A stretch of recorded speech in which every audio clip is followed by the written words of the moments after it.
Hey guys, Gaddock Teeg here with your SWTOR Weekly Digest for January 18th, 2013. Finally a week with a bunch of news to talk about. That's right folks, the holiday lull is finally over, so let's cut the chatter and check out the Gold Post summary. Tuesday, BioWare released a minor patch labeled 1.6.2a.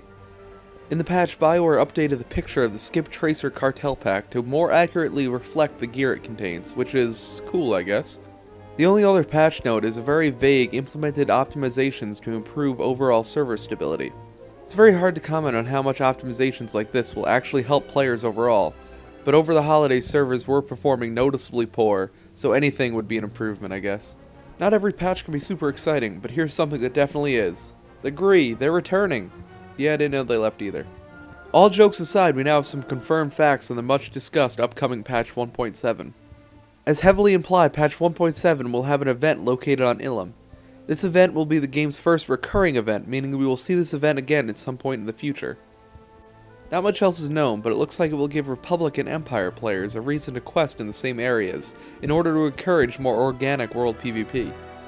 Anyone who experienced world PvP during the Rakghoul event should have a sense of what kind of gameplay this is. I personally despise contrived world PvP for world PvP's sake, so I think this is exactly what kind of world PvP I would be interested in SWTOR. It's also important to note that all event quests will be available to free-to-play players, but those players will have to purchase an authorization to use any event-related items. No ETA on this update, but I would not be surprised if we see it on the PTS as early as next Tuesday. In addition to this new event, patch 1.7 will add a whole new system to the game, Galactic Reputation. Like Reputation and other MMOs, Galactic Reputation will allow you to rank up prestige with different factions throughout the game.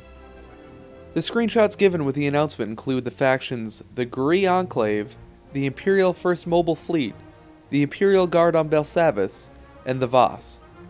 I'm surprised to not see the Hutts on the list, as they are the first faction that come to mind when I think of Reputation in Star Wars. But it is important to realize that this isn't even on the PTS yet, so things are subject to change. There also seems to be an option to purchase Reputation Boost with Cartel Coins, which is fine as long as the rewards are only cosmetic. Probably the most exciting part about the Reputation announcement is that the system will be legacy-wide, so no need to grind rep on all your alts. I won't pass judgment until we know more, but I think if it's done right, Reputation systems can be a fun lateral avenue for character advancement. The big elephant in the room last week was the stealth recoloring of the Phantom, Spymaster, Trailblazer, and Perceptor gear sets. BioWare responded on Wednesday with the best solution people could hope for. When patch 1.7 is released, players who have any one of the affected gear sets will get a classic version in the mail. In addition, both the classic and revised versions of all 4 gear sets will be available in the Cartel Pack after the update. Kudos to BioWare for listening to player feedback and making the best of a bad situation. Following last week's debate over the Phantom and Spymaster gear, this week's hot topic is the implementation and sustainability of the infamous random cartel packs. This week, Damien Schubert was very forthright on the forums, trying to answer as many questions as he could. The quote I'm most happy to see is, "We're constructing our next round of cartel packs with a definite eye on reducing the level of suck. There are definitely not enough common items in the cartel packs, which amplifies the sting of not getting what you want, with getting a whole bunch of crap you already got." A link to all the questions that Damien answered can be found in the show notes below. I think Damien did an excellent job explaining BioWare's perspective. I have to applaud BioWare with their openness in the past few weeks, and I hope it keeps up in the future. And with that, let's take a look at some featured fansite articles in Surfing the HoloNet. Tor Wars sure has been busy the past few weeks. They have a bunch of new writers, including Ace, who I highlight this week, who writes a great article on a role player's wishlist for 2013. This is a great article for anyone with any interest in RP. Some great podcasts came out this week. Let me give you a rundown of some of my favorite Galactic Transmissions. Tor Wars Podcast episode 128 discusses the winners of the Make Them Laugh contest, as well as the incredibly stupid media coverage of Bekeb, the gay planet.